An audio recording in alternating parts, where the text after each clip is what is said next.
أعوذ بالله من الشيطان الرجيم. بسم الله الرحمن الرحيم. الحمد لله الذي أنزل على عبده الكتاب ولم يجعل له عوجا قيما لينذر بأسا شديدا من لدنه ويبشر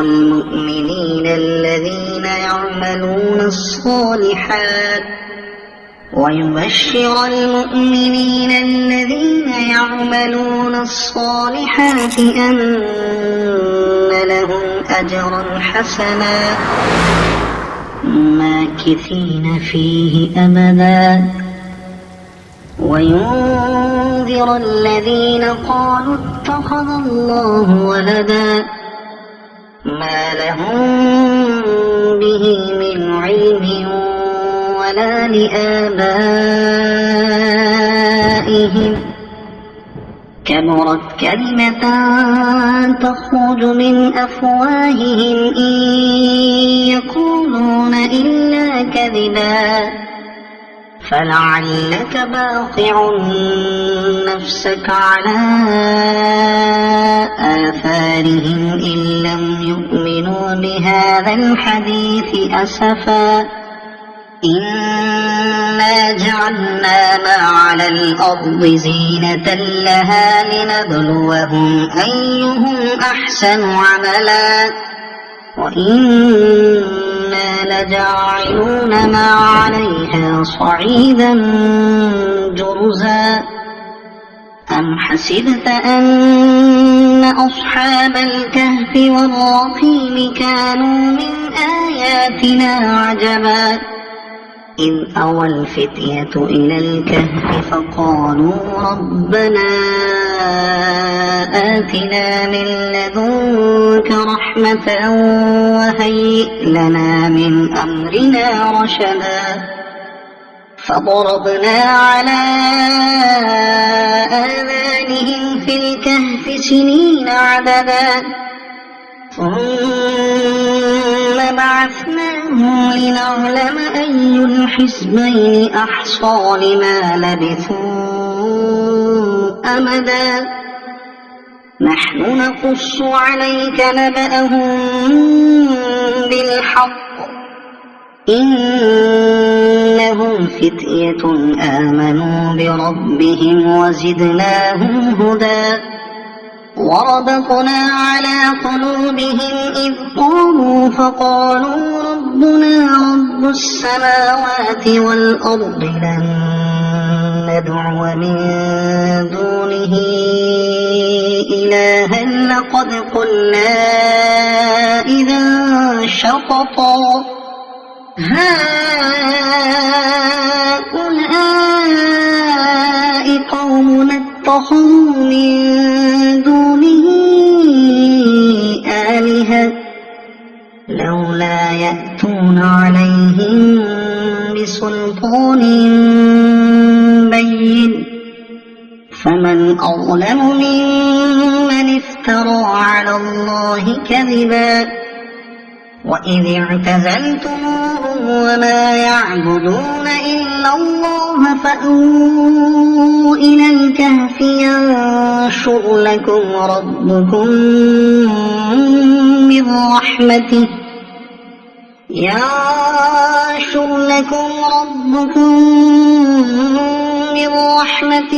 ويهيئ لكم من أمركم مرفقا وترى الشمس إذا طلعت تزاور عن كهفهم ذات اليمين وإذا غربت تقرضهم ذات الشمال وهم في فجوة منه ذلك من آيات الله من يهد الله فهو المهتد ومن يضلل فلن تجد له وليا مرشدا وتحسبهم أيقاظا وهم رقود ونقلبهم ذات اليمين وذات الشمال وكلبهم باسط ذراعيه بالوصيد لو اطلعت عليهم لوليت منهم فرارا ولملئت منهم رعبا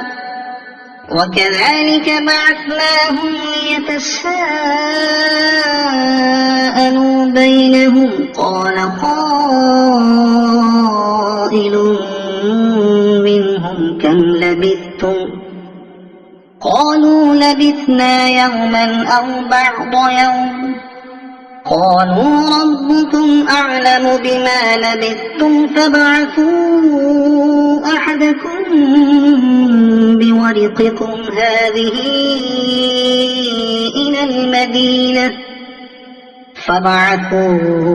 أحدكم بورقكم هذه إلى المدينة فلينظر أيها أزكى طعاما فليأتكم برزق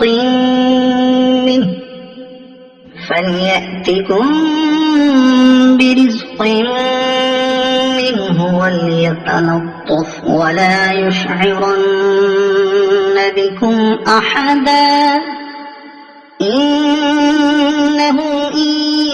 يظهروا عليكم يرجموكم أو يعيدوكم في ملتهم ولن تفلحوا إذا أبدا وكذلك أعثرنا عليهم ليعلموا أن وعد الله حق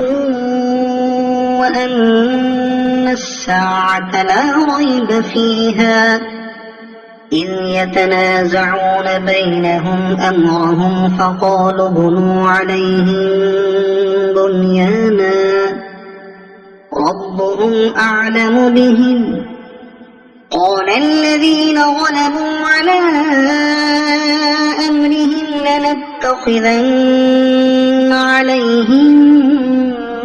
مسجدا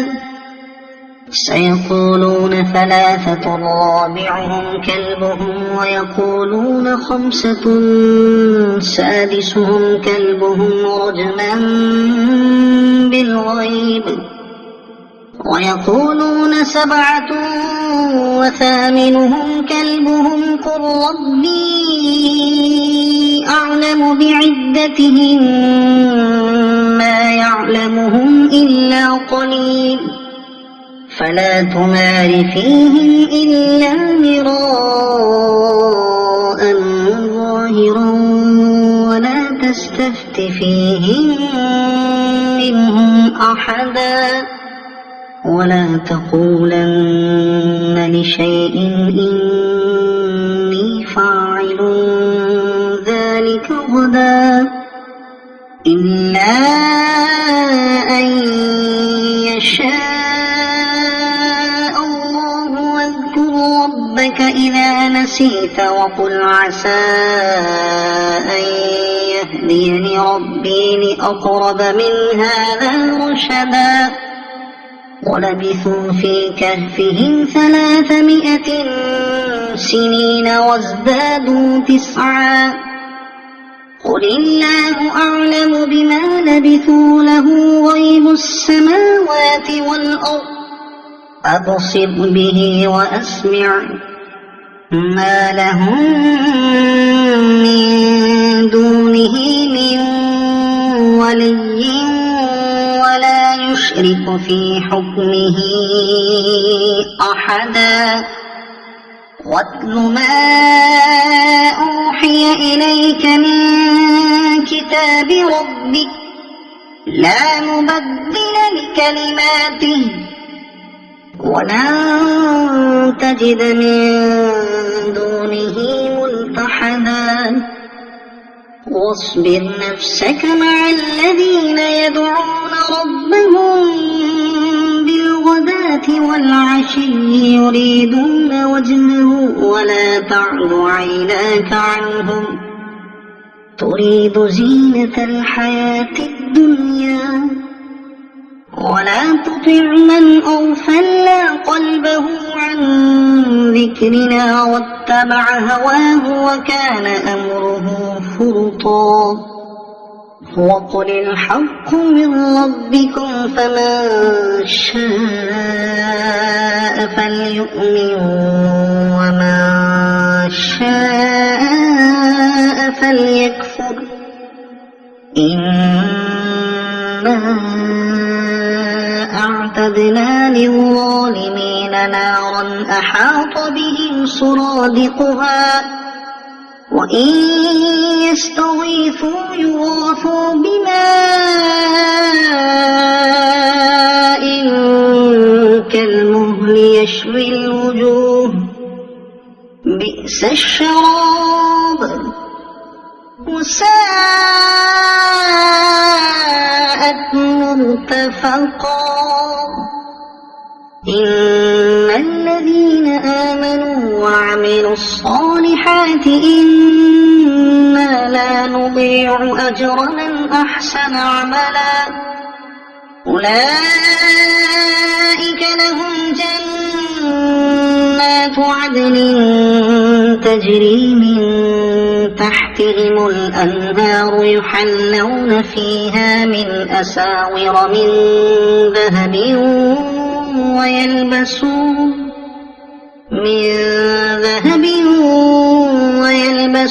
ثيابا خضرا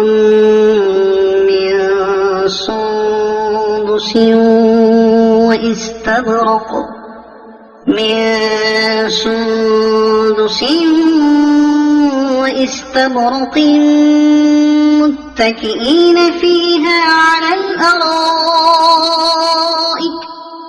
واستبرق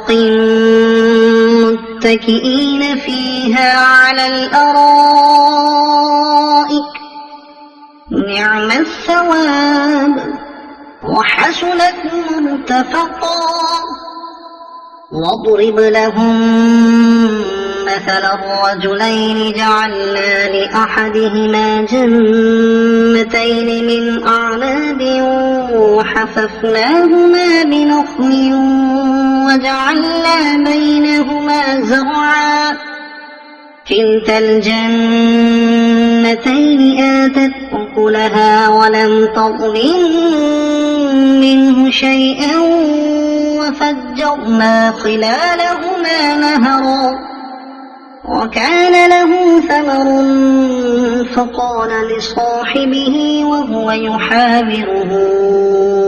أنا أكثر منك مالا وأعز نفرا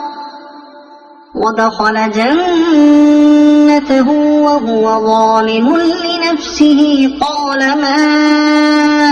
أظن أن تبيد هذه أبدا وما أظن الساعة قائمة ولئن رددت إلى ربي لأجدن خيرا منها منقلبا قال له صاحبه وهو يحاوره أكفرت بالذي خلقك من تراب ثم من نطفة ثم سواك رجلا لكن هو الله ربي ولا أشرك بربي أحدا ولولا إذ دخلت جنتك قلت ما شاء الله لا قوة إلا بالله إن ترني أنا أقل منك مالا وولدا فعسى ربي أن يؤتيني خيرا من جنتك ويرسل عليها حسبانا من السماء فتصبح صعيدا زلقا أو يصبح ماؤها غورا فلن تستطيع له طلبا وأحيط بثمره فأصبح يقلب كفيه على ما أنفق فيها وهي خاوية على عروشها ويقول يا ليتني لم أشرك بربي أحدا ولم تكن له فئة ينصرونه من دون الله وما كان منتصرا هنالك الولاية لله الحق هو خير ثوابا وخير عقبا واضرب لهم مثل الحياة الدنيا كماء أنزلناه من السماء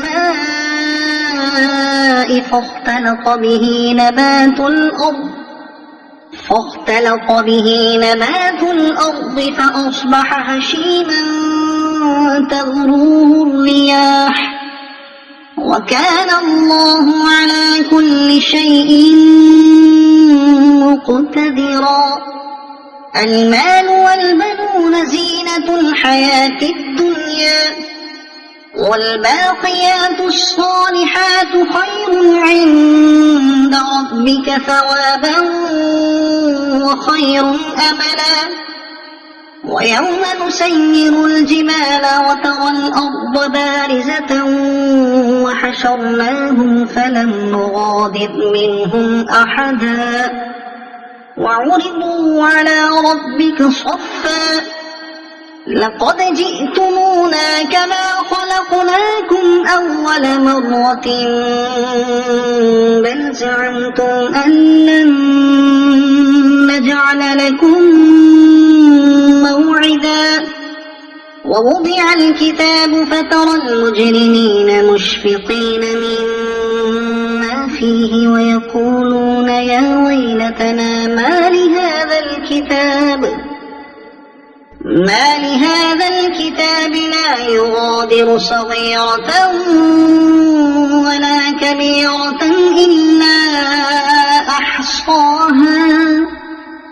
ووجدوا ما عملوا حاضرا ولا يظلم ربك أحدا وإذ قلنا للملائكة اسجدوا لآدم فسجدوا إلا إبليس كان من الجن ففسق عن أمر ربه أفتتخذونه وذريته أولياء من دوني وهم لكم عدو بئس للظالمين بدلا ما أشهدتهم خلق السماوات والأرض ولا خلق أنفسهم وما كنت متخذ المضلين عضدا ويوم يقول نادوا شركائي الذين زعمتم فدعوهم فلم يستجيبوا لهم وجعلنا بينهم موبقا ورأى المجرمون النار فظنوا أنهم واقعوها ولم يجدوا عنها مصرفا ولقد صرفنا في هذا القرآن للناس من كل مثل وكان الإنسان أكثر شيء جدلا وما منع الناس أن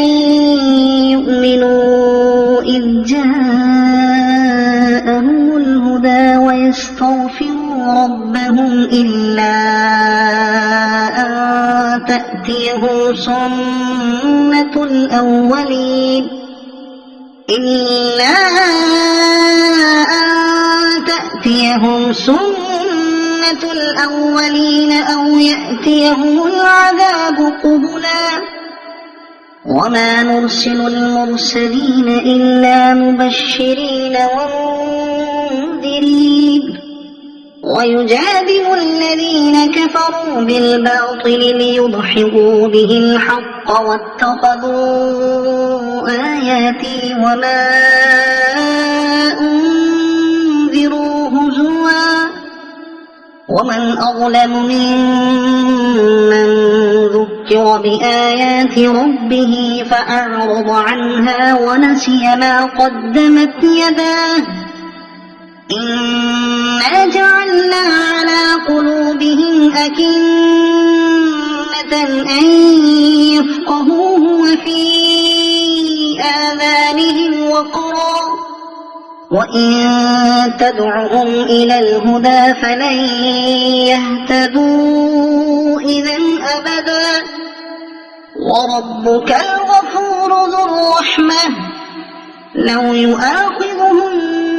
بما كسبوا لعجل لهم العذاب بل لهم موعد لن يجدوا من دونه موئلا وتلك القرى أهلكناهم لما ظلموا وجعلنا لمهلكهم موعدا وإذ قال موسى لفتاه لا أبرح حتى أبلغ مجمع البحرين أو أمضي حقبا فلما بلغا مجمع بينهما نسيا حوتهما فاتخذ سبيله في البحر سربا فلما جاوزا قال لفتاه آتنا غداءنا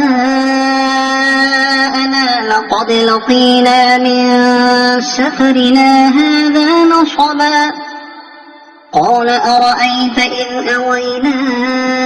إلى الصخرة فإني نسيت الحوت وما أنسانيه إلا الشيطان أن أذكره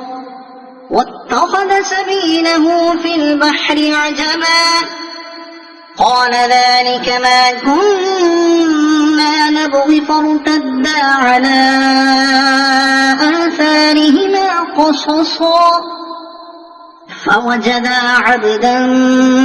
من عبادنا آتيناه رحمة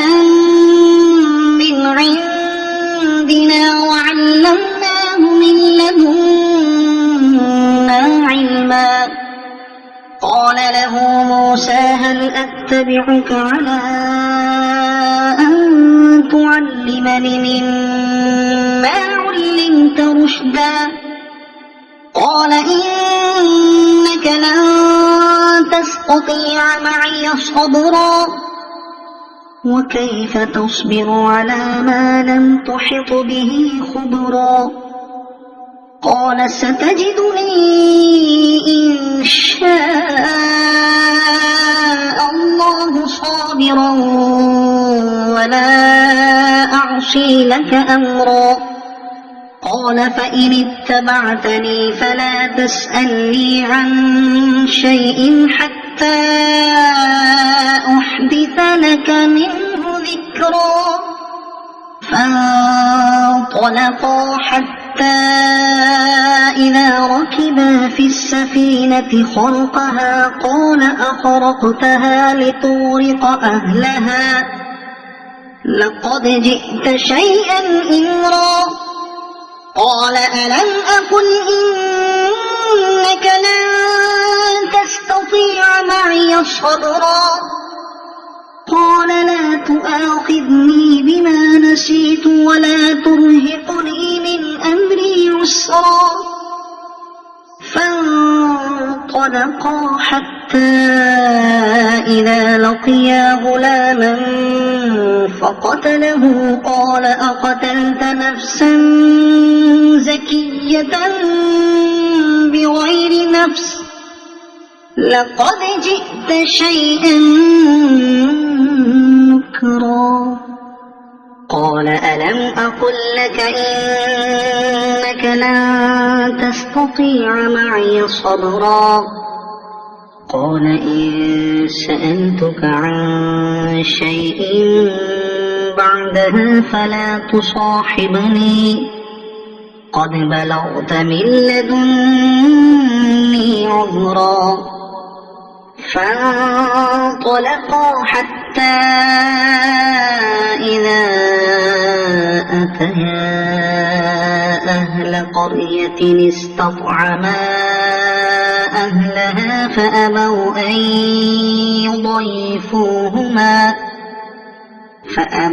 أن يضيفوهما فوجدا فيها جدارا يريد أن ينقض فأقامه قال لو شئت لاتخذت عليه أجرا قال هذا فراق بيني وبينك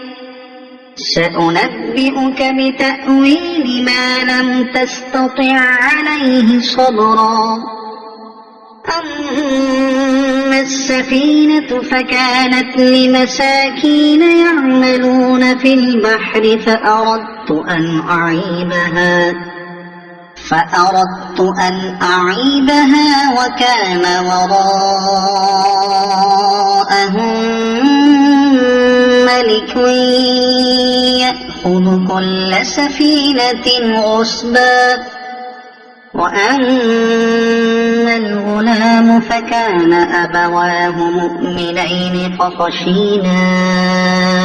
أن يرهقهما طغيانا وكفرا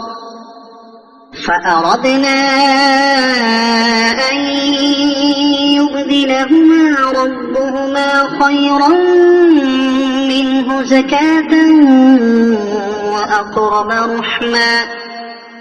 وأما الجدار فكان لغلامين يتيمين في المدينة وكان تحته كنز لهما وكان أبوهما صالحا فأراد ربك أن